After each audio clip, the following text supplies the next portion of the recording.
Hello friend, आप सबका स्वागत है मेरे चैनल में। जैसा कि आप लोग कमेंट करके हमें आज बता रहे हैं तो हमें बहुत अच्छा लग रहा है कि आप लोग कमेंट कर रहे हैं, यानी कि हमारी वीडियो को ध्यान से देख रहे हैं। कमेंट करने से हमें बहुत अच्छा लगता है ताकि हमें भी जानकारी होती है कि हमें क्या और भी आप लोगों को बताना चाहिए था या हमने छोड़ दिया या जो भी। तो इसी तरह कमेंट करते रहिएगा, कमेंट से हमें प्यार मिलता है। और आज हम लोग पढ़ेंगे व्यंजन वर्ण के अंतिम 4 वर्ण, ठीक है।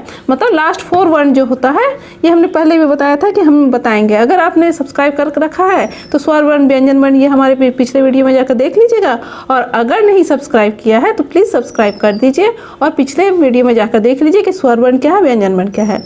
व्यंजन वर्ण के अंतिम 4 वर्ण ही हम क्यों बता रहे हैं, ये हम आपको बता रहे हैं कि हमने आपको पिछले भी बताया था क्लास में कि ये 4 वर्ण जो लास्ट में था ये था आपका क्या, ये चीज़, ये इसको क्या बोलते थे, खंडक्तो। ये है आपका 19 चार, ठीक है। और ये आपका है विसर्ग और ये आपका है चंद्र बिंदु। मतलब खंडक तो मतलब पहले भी हमने बताया था कि आधा त जो होता है उसको हम लोग खंडक तो क्या बोले, प्रोनाउंस कीजिएगा खंडक तो, आधा तक को। 19 चार जिसको अनुस्वार या अंक की मात्रा हिंदी में बोला जाता है उसको हम लोग बोलते हैं 19 चार। विसर्ग तो विसर्ग की मात्रा या अह की मात्रा आप लोग जानते हैं कि ऐसे हिंदी में भी होता है। और चंद्र बिंदु से तो आप लोग परिचित हैं ही। तो ये यूज़ कहाँ होता है, देखिए ये जो खंडक तो है आज हम बताएंगे। सबसे पहले खंडक तो मतलब आधा त कहाँ यूज़ होता है बांग्ला में। तो खंडक तो आधा त कहाँ यूज़ होता है हिंदी में। अगर हम बोलेंगे तो इसको हम पढ़ेंगे सत्कार जैसे, तो ऐसे लिखे ना हिंदी में, ये आधा त यहाँ पर यूज़ किए। उसी को बांग्ला में अगर लिखेंगे तो उसी तो देखिए ये और आधा त की जगह ये लगाएंगे तो ये। और उसके बाद कय, आकार, र हमने पढ़ना आपको पहले ही बताया है कि क को हम लोग क, र को र इस तरह से पढ़ते हैं। तो वो हो गया आपका ये सौ और ये खंडक तो कय, आकार, र, तो सत्कार। सत्कार को क्या पढ़ेंगे, सत्कार। तो देखिए ये आप कि आधा त की जगह हमने खंडक तो यूज़ किया, ठीक है। उसी तरह उत्साह, उत्साह कैसे लिखते हैं हिंदी में, उत्साह और ह इस तरह से हिंदी में लिखते हैं, आप लोग जानते हैं। तो यहाँ पर देखिए बांग्ला में क्या करेंगे, ये हो गया आपका छोटा ऊ, इस तरह से लिखते हैं जिसको हम क्या बोलते हैं, रस्सु। तो ये लिख के ये आधा तक के जो खंडक तो और फिर दंतस्वय, आकार और ह, तो ये हो गया आपका उत्साह।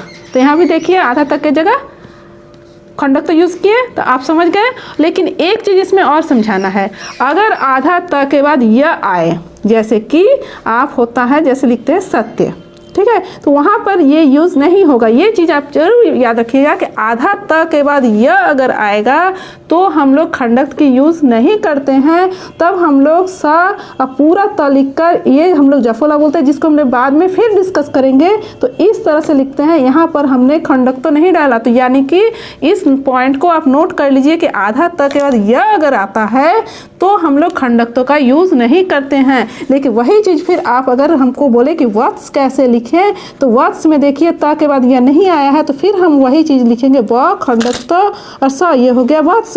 तो लेकिन फिर अगर सत्यवादी, तो सत्यवादी में भी स, आधा त, य, वा और द पर बड़ी की मात्रा सत्यवादी। तो ये आपका, तो ये सत्यवादी हिंदी में इस तरह से लिखते हैं। लेकिन उसी को बांग्ला में फिर हम आपको रिपीट करते हैं कि ये आप मिस्टेक मत कीजिएगा कि यहाँ खंडक तो डाल दीजिएगा, क्योंकि हमने आपको पहले भी बताया कि आधा तक के बाद जस्ट यह आया है। तो जब आधा तक के बाद यह आएगा तब हम लोग त के बाद ये जफला बोलते हैं, वाह और द पर बड़ी कीमत, ऐसे सत्यवादी लिखते हैं। तो खंडक तो यहाँ नहीं डाला। तो बस आप अभी यही याद रखिए कि आधा तक जब होगा तो हम खंडक तो का यूज़ करेंगे। लेकिन आधा तक के बाद जस्ट अगर यह आ जाता है, या जैसे कि सत्य हो या सत्यवादी हो, इसी तरह और भी जो भी वर्ड आधा तक के बाद यह आएगा तो उसमें खंडक तो नहीं डालेंगे।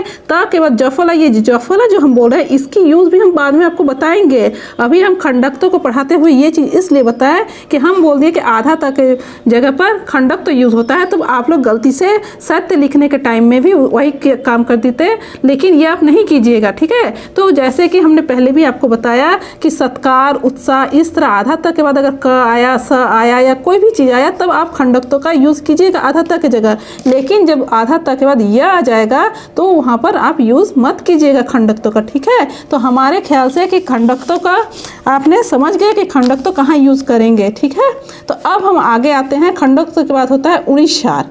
19 किसको बोलते हैं, देखिए ऐसे लिखाता है। आपने देख लिया, शायद आपने नहीं देखा तो फिर से हम आपको बता देते हैं। इस तरह से जैसे हम लोग स्लैश देते हैं उस तरह से, और ऊपर एक ऐसे छोटा सा, ये आपका 19 मीन्स अनुस्वार या अंक की मात्रा जो हम लोग बोलते हैं हिंदी में। जैसे कि हम लोग लिखे कंस, ठीक है, तो कंस कैसे लिखता है, क पर अंक की मात्रा और दंत स।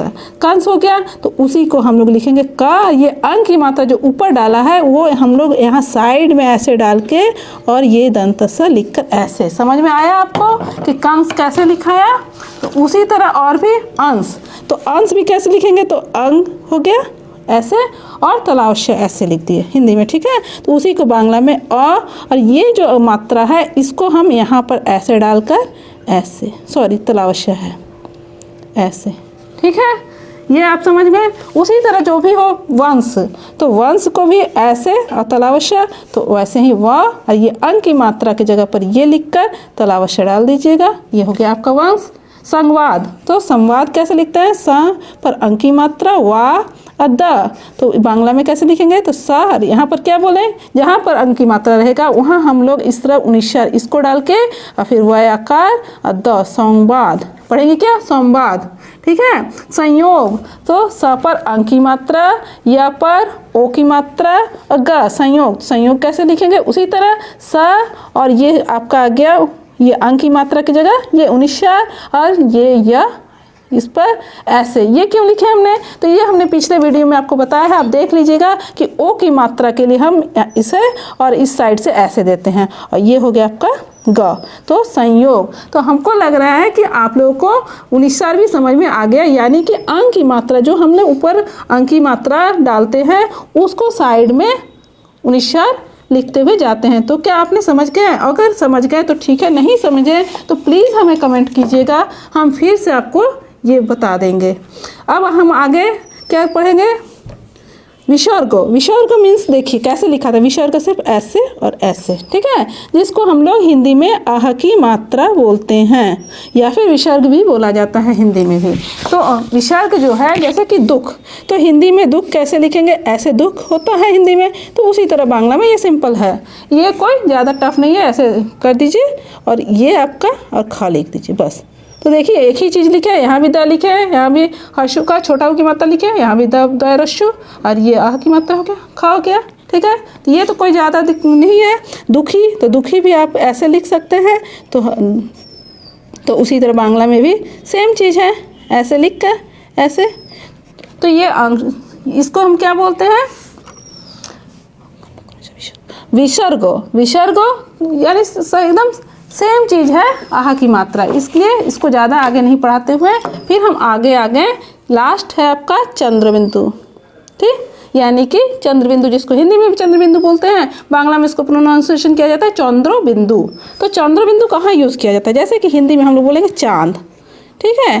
तो चांद को कैसे लिखेंगे, तो ऐसे चौया का, और चंद्रबिंदु जहाँ ऊपर डालते हैं बांग्ला में भी इसको ऊपर ही डालते हैं, और ये हो गया आपका चांद, ठीक है, कोई दिक्कत। दांत, तो दांत कैसे लिखते हैं, ऐसे, ठीक है। तो उसी तरह बांग्ला में भी द लिखना हमने बताया है, ऐसे चंद्रबिंदु ऊपर ऐसे, अत्ता सिंपल। अच्छा, उसी तरह आप और भी कुछ उदाहरण दीजिए। 5, तो 5 कैसे लिखेंगे, तो प पर ऐसे 5 लिखते हैं ना हिंदी में, प पर आ की मात्रा ऊपर चंद्रबिंदु, अच्छा, तो उसी तरह बांग्ला में भी प आकार, देखिए आकार मतलब आ की मात्रा ऐसे डालें, चंद्रबिंदु सिंपल, 5 हो गया, ठीक है। और भी उदाहरण देते हैं, देखिए चूहा, चूहा को ईदूर बोलते हैं, याद रखिएगा। तो चूहा हम लोग ऐसे लिखते हैं, ऐसे, ठीक है। तो ईदूर कैसे लिखेंगे, तो ई ऐसे चंद्रबिंदु यहाँ डाल देंगे, अदा पर छोड़ा की मात्रा ईदूर, ये चंद्रबिंदु डाला यहाँ पर। कटहल, कटहल को क्या बोलते हैं, काटाल, कटहल, ये सिंपल वर्ड है हिंदी में, कटहल। तो कटहल को हम लोग बोलेंगे काटाल। काटाल कैसे, तो का ऐसे हो गया और चंद्रबिंदु डाल दिए, अट्टा अल्लाह, ये हो गया काटाल, ठीक है। तो चंद्रबिंदु एकदम सिंपल वैसे ही है, आह की मात्रा भी सिंपल वैसे ही है। मेन आप ये दोनों याद रखिएगा कि ये क्या खंडक खंडक जो आधा त था उसमें सिर्फ एक ही पॉइंट याद रखना है कि जहाँ भी आधा त होगा वहाँ पर खंडक त यूज़ करेंगे, लेकिन जब आधा त के बाद जस्ट यह आ जाएगा तब हम लोग खंडक त यूज़ नहीं करेंगे। क्या यूज़ करेंगे तो उसको हम डिटेल्स में फिर बताएंगे कि ये जफला इसको बोलते हैं, ये जफला यूज़ कहाँ होता है। और इसके बाद अंशुआर, तो अंशुआर मतलब क्या बोलते हैं हम लोग, 19 चार। तो 19 चार, तो इसको आप देखिएगा कि ऊपर जहाँ अंक की मात्रा डाल रहे थे वहाँ पर साइड में ऐसे 19 चार डाल रहे थे, ये अंक की मात्रा हो गया। ये आपका था विसर्ग। तो ये तो आप जानते हैं कि दो दुखी जिस तरह से हिंदी में, उसी तरह बांग्ला में साइड में इस तरह डाल देते हैं। चंद्रबिंदु भी वही यूज़ था कि जहाँ पर चंद्रबिंदु ऊपर जाता है हिंदी में, बांग्ला में भी वैसे ही जाता है। तो आई होप कि आप लोगों को समझ में आ गया कि व्यंजन के अंतिम 4 वर्ण जो हम लोग थे, बांग्ला में खंडक तुनिशा विसर्ग चंद्रबिंदु, वो स्वर वर्ण में नहीं आकर व्यंजन वर्ण में होता है और उसका यूज़ कहाँ होता है। तो अगर आपको मेरा वीडियो अच्छा लगा है तो प्लीज़ लाइक कीजिएगा, ज़्यादा से ज़्यादा शेयर कीजिएगा और प्लीज़ कमेंट कीजिएगा। कमेंट करने से हमको अच्छा लगता है। और एक सब्सक्राइब अगर आपने नहीं किया है तो सब्सक्राइब कर दीजिएगा। Thank you.